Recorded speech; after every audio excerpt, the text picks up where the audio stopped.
தமிழ் குரல் நேயர்களுக்கு வணக்கம். இன்று நம்மோடு சிறப்பு விருந்தினர், அரசியல் விமர்சகர், மூத்த ஊடகவியலாளர், வழக்கறிஞர் கோடீஸ்வரன் இணைந்திருக்கிறார். உரையாடுவோம். வணக்கம் சார். சார் வணக்கம். நேயர்களுக்கு அன்பு வணக்கம் சார்.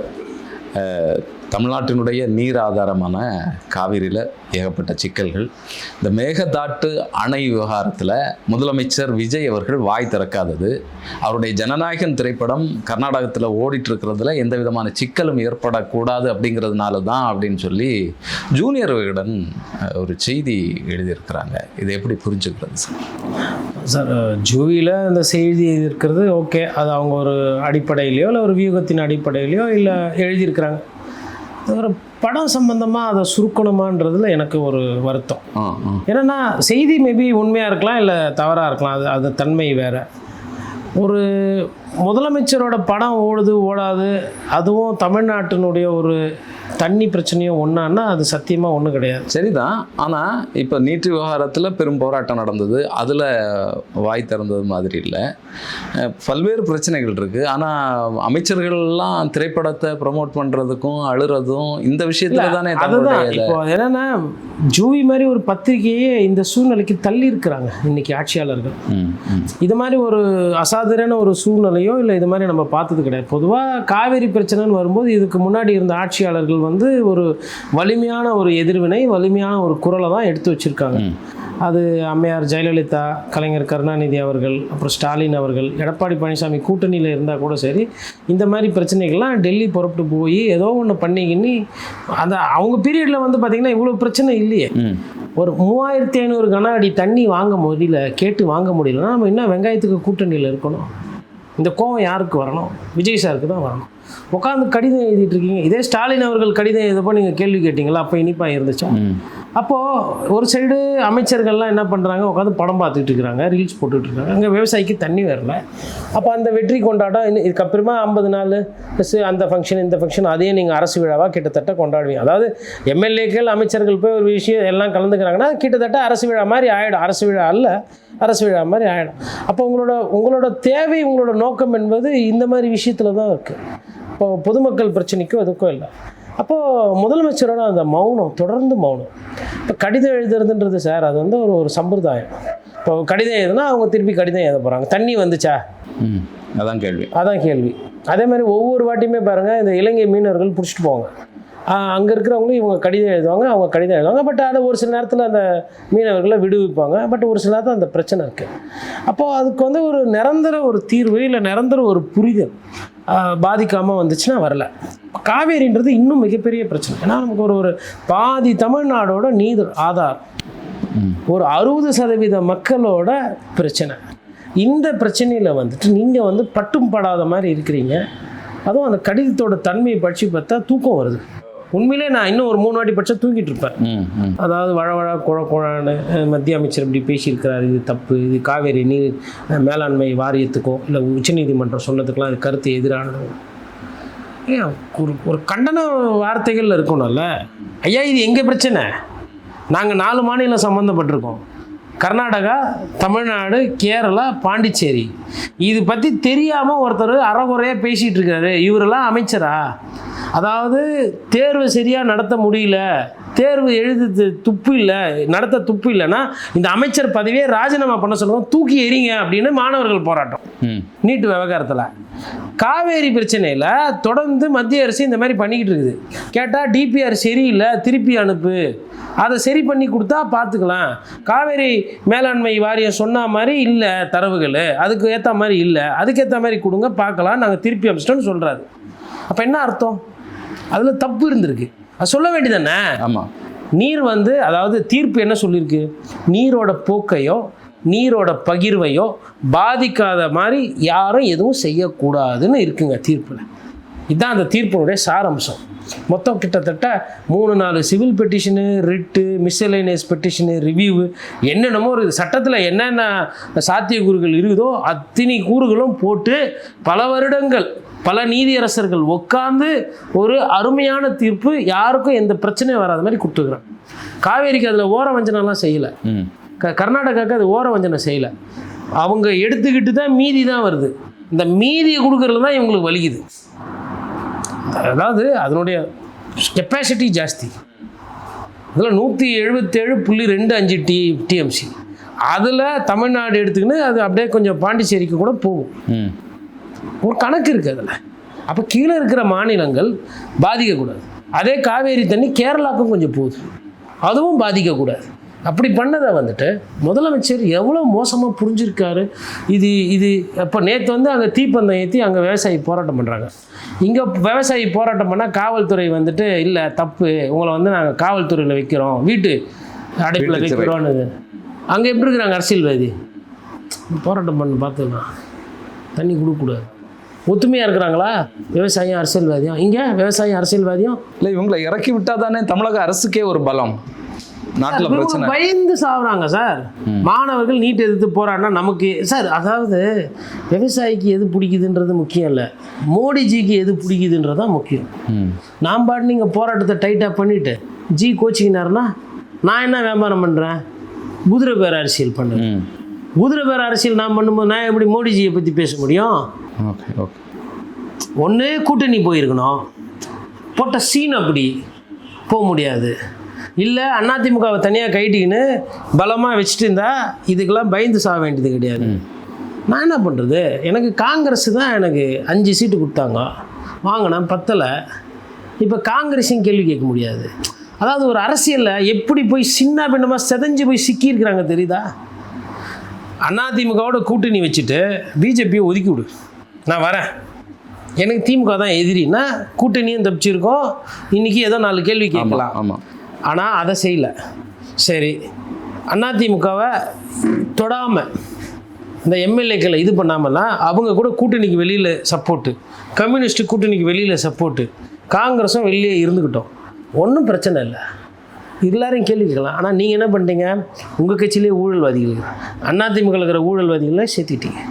அப்போ ஊழல் குற்றச்சாட்டு, அப்புறம் சிபிஐயில் வழக்கு, கரூரில் ஓடி போன சம்பவம், துயர் சம்பவம், அதுவும் சிபிஐ கிட்ட இருக்குது. அதுக்கப்புறம் உங்கள் மீது இன்கம் டேக்ஸ், வருமானத்துறையெல்லாம் இன்னும் அது ஃபுல்லாக முடிஞ்ச பாடு இல்லை, அது என்ன தன்மை தெரியாது. இவ்வளோ பிரச்சனையை வச்சுக்கிட்டேன் நீங்கள் எப்படி சார் மற்றவங்க பிரச்சனையை கேள்வி கேட்பீங்க? இப்போது ஐயா நல்ல கண்ணால் பேச முடிஞ்சதுன்னா மடியில் கணம் கிடையாது, எதுவாக இருந்தாலும் பேசுவார். ஒரு வீரபாண்டியனால் கம்யூனிஸ்ட் தோழர்களால் வந்துட்டு இன்றைக்கும் வந்து விவசாயிகள் கூட தான் நிற்கிறாங்க. ஆனால் சொத்து கிடையாது, அமலாக்கத்துறையை பார்த்து பயப்பட வேண்டியதில் கேள்வி கேட்குறாங்க. நீங்களாம் எப்படி பேச முடியும்? இப்படி தான் பண்ணணும். இப்போ என்னென்னா உங்கள் பயத்தால் தமிழ்நாடு பாதிக்கப்படுது இல்லை, அதுதானே பிரச்சனை. படத்துலலாம் வந்து அப்படி பார்ப்பீங்க, ஒரு பபுள் காமில் வந்து கண்ணாடியை வச்சு பபுள் காம் அப்படி உருட்டி விடுவாங்க, அப்படி ஷூ அப்படி வச்சு பபுள் காம் எடுத்து அப்படியே கயிறை அறுத்து அப்படியே தீவிரவாதியெல்லாம் அப்படியே கத்தியில் குத்தி அப்படியே மொத்த பேரை காப்பாற்றுவீங்க. எவ்வளோ புரட்சிலாம் பண்ணிங்க படத்தில். அதுக்கு பேக்ரவுண்ட் மியூசிக்லாம் போட்டாங்க.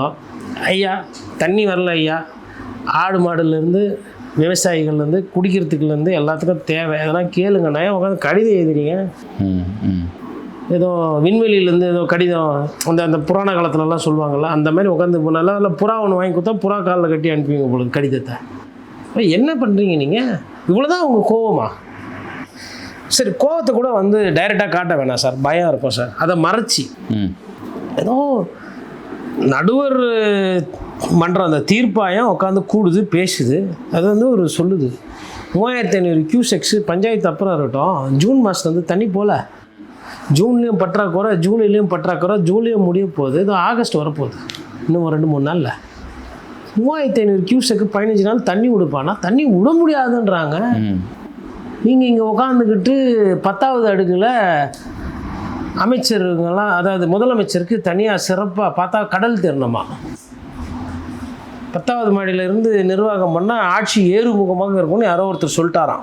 ரத்தன் பண்டிட் சொன்னதாக சொல்லப்படுகிறது தகவல். நம்ம என்னத்தை போய் பார்த்தோம், கேட்டால் கூட்டம் நிறைய வருதாமா, கூட்டத்தை பார்க்குறதுக்கு அந்த சின்ன ஆஃபீஸ் பத்தலையாம்.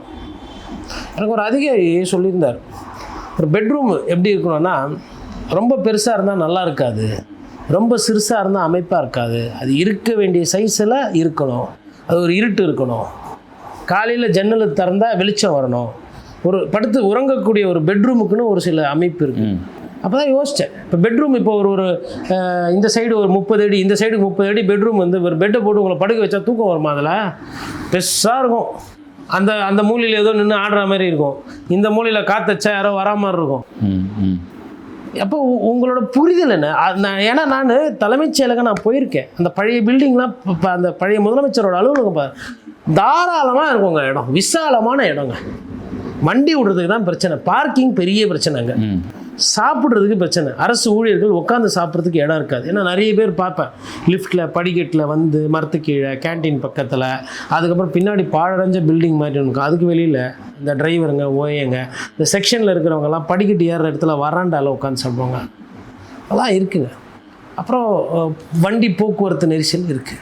முதலமைச்சருக்கெல்லாம் இட நெருக்கடிலாம் கிடையாது. ஆனால் உங்களுக்குன்னு போது இவ்வளோ பண்ணுறீங்க, உங்களுக்குன்னு பண்ணும்போது சிறப்பு காட்சிக்கு அனுமதி கொடுக்குறீங்க. உங்களோட தேவைகளுக்கு இந்த இப்போ வேறு கர்நாடகாக்காரர் தான் சிறப்பு பிரதிநிதியாக போட்டிங்க. சிறப்பு பிரதிநிதி என்ன பண்ணுறாரு? கன்னடாவில் பேசுவார்ல அவர், கன்னடாவில் பேசுவார்ல அவரையும் மாணிக்கம் தாக்கூர் சர்வ வல்லமை படைத்த காங்கிரஸ் கட்சியினுடைய மாநில தலைவர் 2 பேரையும் கூப்பிட்டு போங்கப்பா, நான் வர்றதெல்லாம் இருக்கட்டும், போயிட்டு முதல்ல நீங்கள் ஒரு இந்த தண்ணியை திறந்து விட சொல்லுங்கள், ஒரு 4 நாளைக்கு தண்ணி வந்துட்டுருக்கோம். நான் அங்கே வரும்போது 3500 கன அடி காவேரி மேலாண்மை சொன்ன மாதிரி தண்ணி வந்துன்னு இருக்கணும். ஒகேனக்கலில் பரிசல் போனோம், ஒகேனக்கலுக்கு கீழே மேட்டூர்லேருந்து தண்ணி திறந்து விடணும். அது ஓரளவுக்கு அட்லீஸ்ட்டு கரூர் வரலன்னா கொஞ்சம் விவசாயம் நல்லாயிருக்கும். திருச்சிக்கு கீழே கல்லணையில் முக்கொம்பில் பிரிஞ்சு அதுக்கப்புறமா திருவாரூர் தஞ்சாவூர் போய் நாகப்பட்டினம் போய் கடலூர் போகிறதுக்குள்ளே எல்லாம் முடிஞ்சு போச்சா? இதனுடைய அமைப்பு தெரிஞ்ச அமைதியாக இருப்பீங்களா நீங்கள்? நான் இங்கே உட்காந்துக்கிட்டு பேசுகிறேன், ஒரு பெரும் பத்திரிகையாளர் நான் பேசுகிறேன், இது எந்த மாதிரி பாதிப்பு வரும்னு. இப்போ திறந்து விட்டால் கூட வெறும் கரூரில் ஒண்டி விவசாயம் பண்ணணும். கரூர் அந்த சைடு உங்களுக்கு ஓரளவுக்கு மேலே சேலம் வழியாக கரூர் வழியாக அங்கே கொஞ்சம் தண்ணிகள் இருக்கும், அவ்வளோதான். துறை சார்ந்த அதிகாரிகளோட உட்காந்து பேசுகிறாரா? பேசியிருந்தால் இது தெரியும்ல இவ்வளோ பிரச்சனைகள் இருக்குது அப்படிங்கிறது. சார் இப்போது துறை சார்ந்தன்னா இப்போது வந்தே மாதரம் பிரச்சனை வந்துச்சு. வந்தே மாதரம் என்ன பிரச்சனை? ஒரு பிரச்சனையும் இல்லை. அந்த பாட்டு பாடுறதுல நமக்கு எதுனா பிரச்சனையாக இல்லை. ஒரு துணைவேந்தர் ஒரு விஷயம் சொல்கிறார், கண்டிப்பாக இது முதலமைச்சரோட கவனத்துக்கு போகலை அப்படின்னா இன்டெலிஜென்ஸோட ஃபெயிலியர். இதில் நடவடிக்கை எடுக்காதது பொலிட்டிக்கலில் இஸ் அ ஃபெயிலியர். அப்போ இன்டெலிஜென்ஸாக ஃபெயிலியர், பொலிட்டிக்கலாக ஃபெயிலியர், கல்ச்சுரலாகவும் ஃபெயில், கலாச்சார செய்தே ஃபெயிலியர். ஏன் அப்படின்னா ஒரு அரசு எப்படி இன்சென்சிட்டிவாக இருக்குவார். அதாவது கவர்னர் செக்ரட்டரி ஐஏஎஸ் ஆஃபீஸர் சொல்கிறாரு, கவர்னர் சொன்னதா இதுதான் மத்திய அரசு சர்க்குலரா, மத்திய அரசு போட்டிருக்கான், இது செய்யலைன்னா தண்டனை எடுப்பாங்களாம், குற்ற நடவடிக்கை எடுப்பாங்களாம் அப்படின்னு சொல்லிட்டு என்ன இப்படி மாதிரி பண்ண சொல்கிறாங்கன்னு சொல்லிட்டு துணைவேந்தர் சொல்கிறார். இந்த துணைவேந்தரை கூப்பிட்டு நான் சொல்கிறது கேள்வி, நான் முதலமைச்சர், உனக்கு முதல் செக்ரட்டரி சீஃப் செக்ரட்டரி சொல்வார், இல்லை எஜுகேஷன் செக்ரட்டரி சொல்வார், அது பிரகாரம் நீங்கள் நடங்க, ஆவறதை நான் பார்த்துக்கிறேன்.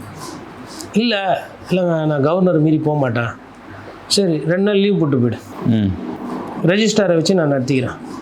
இல்லைன்னா அங்கே யாருன்னா கொஞ்சம் சாப்பாட்டில் நம்மள மாதிரி உப்பு அதிகமாக போகிற அதிகாரி இருப்பாங்க, ப்ரொஃபஸர் சாப்பிட்டு தமிழ் உணர்வு அதெல்லாம் கொஞ்சம் சேர்ந்துருக்கும், அந்த ஒரு பேராசிரியரை கூப்பிட்டு எப்போ நான் நிகழ்ச்சி நீ நடத்துறியா? நடத்துகிறேன் ஐயா. கவர்னர் வருவார், இந்த பாட்டை போடு, கவர்னர் கோச்சிங்கன்னா கோச்சிங் போய்டும், ஒன்றும் பிரச்சனை இல்லை, அமைச்சரை வச்சு கொடுங்க. இப்போ ஒரு சில பேர் ஃபீல் ஆகுறாங்க, கிராஜுவேஷனுக்கு கவர்னர்கிட்ட வாங்கணும் தான் வந்தேன், அவங்களுக்கு கவர்னர் போனால் பரவாயில்ல, முதலமைச்சர் சிஎம் விஜய் நான் வரேன், நான் கொடுக்குறேன். அவங்க என்ன சொல்லுவாங்க, ஐயா கவர்னர் வரவே வேணாம் ஐயா, தயவுசெய்து நீங்கள் வாங்கன்னு வாங்க. ஆமாம், அதாங்க ஆளுமை.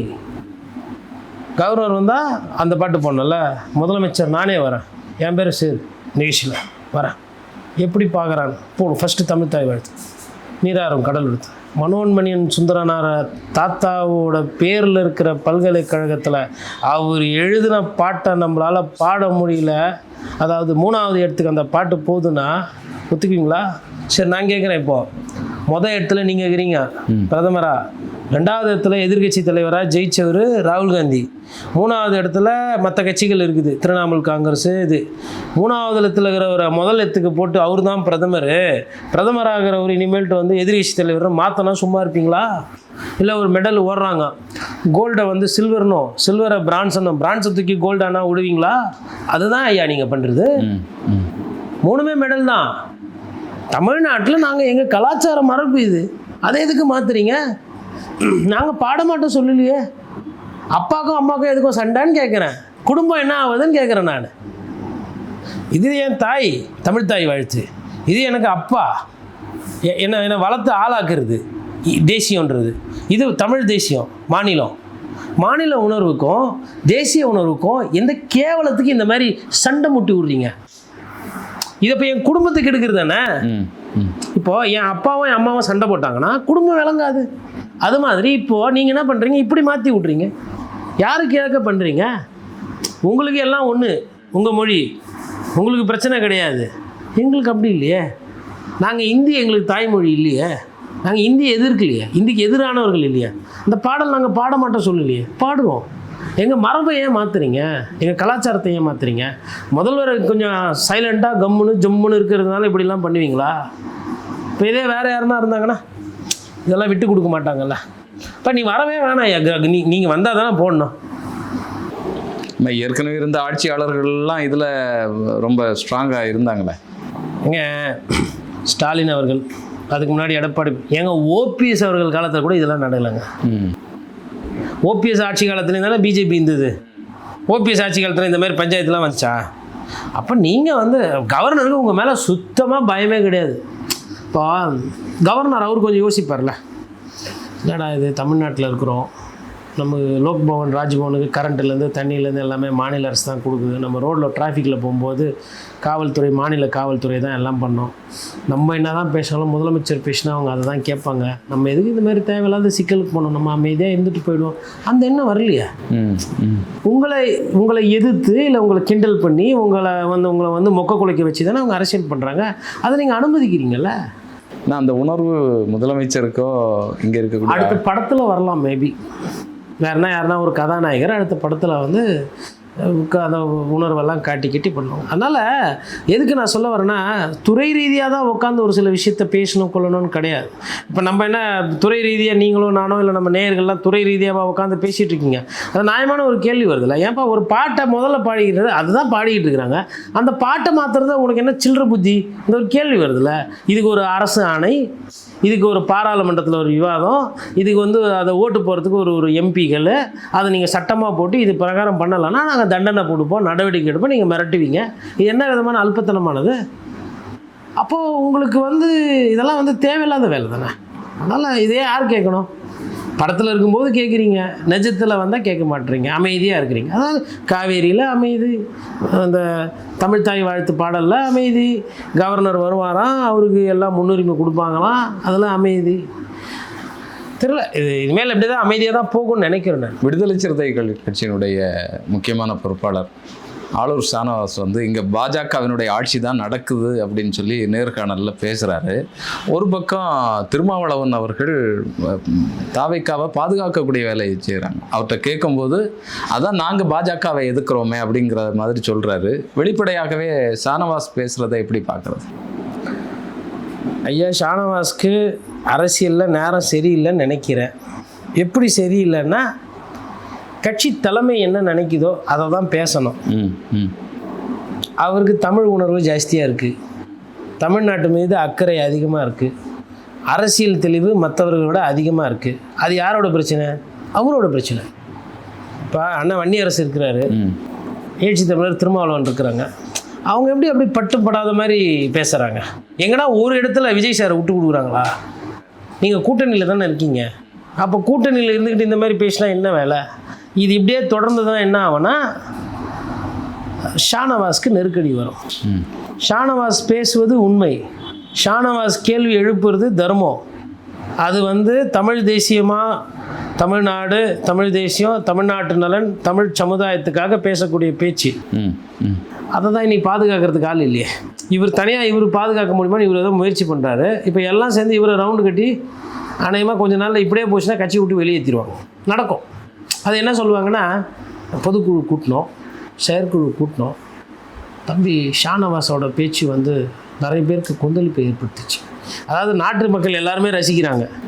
என்னன்னா இது மாதிரி பேசக்கூடிய இந்த மாதிரி தன்மைப்படுத்தவர் சட்டமன்றத்தில் எம்எல்ஏவா இல்லைன்றதான் வருத்தம்.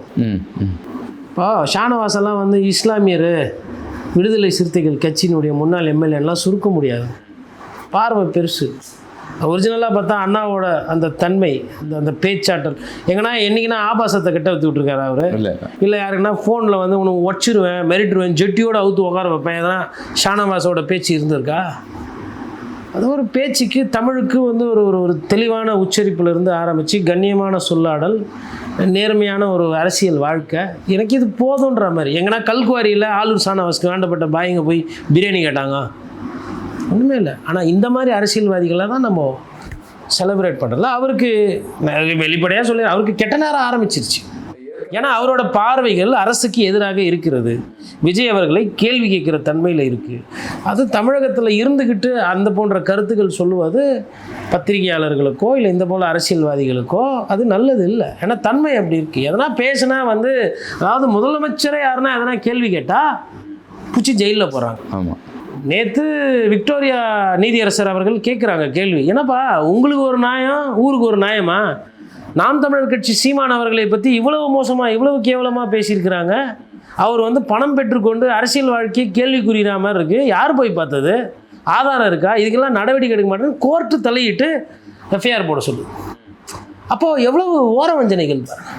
இப்போ இந்த விஷயத்துலலாம் வந்து பார்க்கும்போது வந்து அரசுக்கு சாதகமாக நீங்கள் ஜிங்சா கிடச்சிங்கன்னா நல்லா இருப்பீங்க, சூப்பராக சேமமாக வாழ்க்கையில் நல்லா போகலாம்.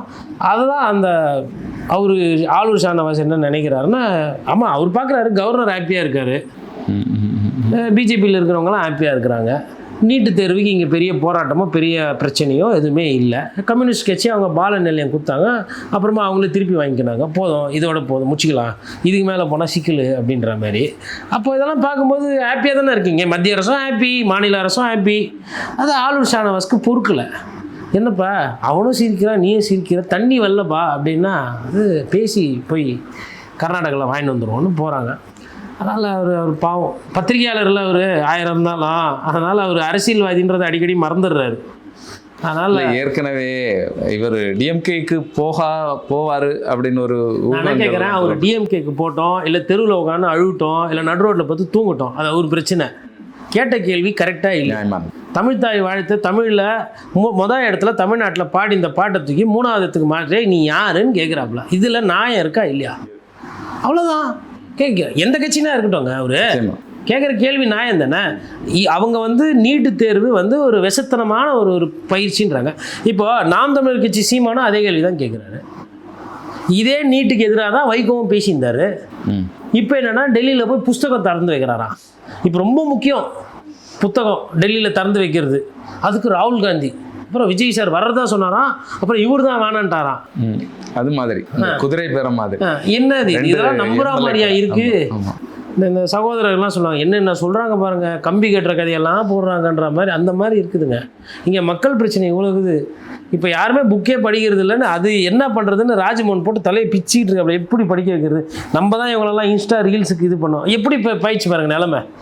அதாவது மாணவர்களை படிக்க வைக்கணும். ராஜ்மோகன் வந்து எப்படின்னா இந்த நிறைய நேரத்தில் பார்த்தீங்கன்னா 6 மணி வரலாம் தெளிவாக இருப்பாங்க, 6 மணிக்கு மேலே பேய் ஆகிடுவாங்க. ஆனால் உண்மையிலே அவங்க நல்லவங்க. இப்போ ராஜ்மோகன் சாருக்கு எப்படின்னா காலையில் வந்து நல்லவராக இருக்கிறார்.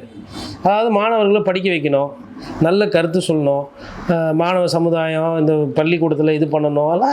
அதாவது தாவேக்கால ஒரு அமைச்சர் ஏதோ தன்னால் ஆன முயற்சிகளை செய்கிறாருன்னா அது ராஜ்மோகன் அதில் ஒன்று பண்ணுறாரு. இவர் 3 மணி வரலாம் 2 மணி வரலாம் பண்ணிவிட்டு வெளியில் வந்தால் அந்த பசங்களை பிடிச்சி வைப்ஸ் பண்ணுங்கிறாங்க தாவேக்காக்காரங்க, ரீல்ஸ் போடுறாங்க. பாட்டு வந்து உங்கள் விஜய் உயிர் என்ன பாட்டுக்கு போகும், எல்லாம் டான்ஸ் ஆடிக்கிட்டு அப்படி போயிட்டு இருக்கிறாங்க. அப்போது இவராலேயே இவங்க கட்சியக்காரங்களாலே இவருக்கு பிரச்சனை பின்னடைவு. ஒரு ஸ்கூலில் ஒரு விஷயத்தை பண்ணால் வேறு ஸ்கூலில் இவர் ஒரு ஸ்கூலுக்கு சர்க்குலர் போட்டால் அவங்க 9 ஸ்கூலில் போய் டான்ஸ் ஆடிட்டு இருக்கிறாங்க. அந்த மாதிரி பிரச்சனைகள். அப்போ என்ன பண்ணுறது? எல்லாம் இன்ஸ்டா மோகமாக போயிடுச்சு. இப்போ போய் படி, புக் எடு, பேப்பர் படினா. அதனால் இப்போ வந்து இந்த காலகட்டத்தில் தான் ஐயா புத்தகம் எழுதிட்டு இருக்கிறார். யார்? நம்ம வைகோ சார். இந்த புத்தக வெளியீட்டுக்கு விஜய் சார், ஏன்னா அவரும் பயங்கரமாக புக்ஸ் படிப்பார் சார். விஜய் சாருமே புக்ஸ் ஒரேஷியஸ் ரீடர்னு கேள்விப்பட்டேன் நான். அந்த listener is a very good listener, voracious reader. ஆனால் யாராக இருந்தாலும் அண்ணாமலை சாருக்கு டஃப் கொடுக்க முடியாது. அவர் தான் 20,000 அவரு லெவலு இப்போ தாண்டி போயிருக்கும். ஆனால் அவ்வளோ நேரம் எங்கேருந்து கிடைக்குதுன்னு தெரியல. ரொம்ப நல்ல அரசியல் தன்மை இருக்குது இதிலலாம். இந்த மாதிரி அரசியல்வாதிகளோட ஆளூர் ஷானவாஸ் எல்லாம் எப்படி இருக்க போகிறாருன்னு தெரில. அவருக்கு பாவம் இனிமேல் கொஞ்சம் இந்த மாதிரி அடிக்கடி பேசிகிட்டு இருந்தாருன்னா அவர் அடிக்கடி அவருக்கு யாருன்னா போய் சொல்லணும், பத்திரிகையாளர் அல்ல, நீங்கள் ஒரு அரசியல்வாதி, நீங்கள் ஒரு அரசியல்வாதின்னு அடிக்கடி சொல்லணும். அவர் திருப்பி திருப்பி பத்திரிகையாளர் மாதிரியே பேசிகிட்டு இருக்காரு. தொடர்ந்து பேசுவோம் சார். அவருடைய கருத்துக்களுக்கு நன்றி.